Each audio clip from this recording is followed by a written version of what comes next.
Kai told me about 2 years ago that Soul Camp sounded just like me, but I was in a place in my life where I had a lot of responsibilities with children and work. But I promised myself that the year I turned 50, which is this year, in fact 2 weeks ago, that would be my present to myself to celebrate retiring and launching our 2 daughters to college and turning 50.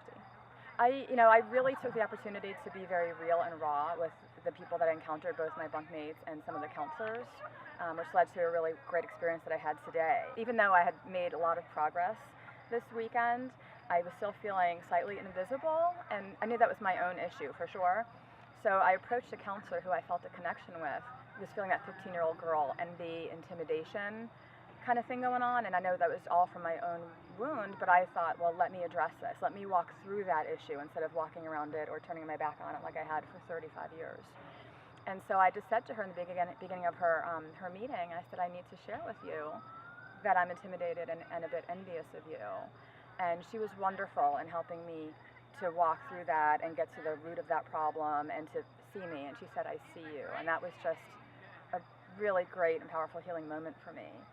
And then something pretty incredible happened after that. One of my bunkmates pulled me back as I was walking out the door, and she said, I need to talk to you.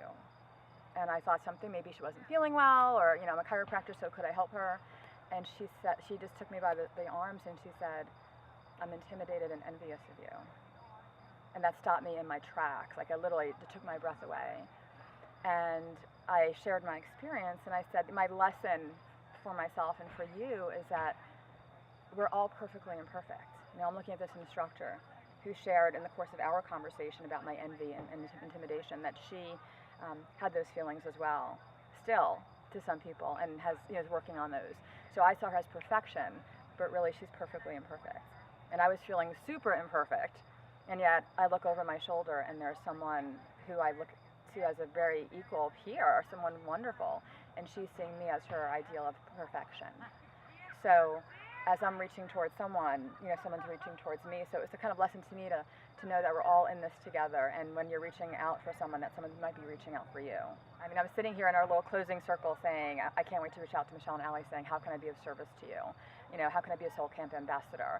I don't know that I even want to come back as a camper or as a counselor or maybe as an instructor, but I just want Soul Camp. I don't want it to stop.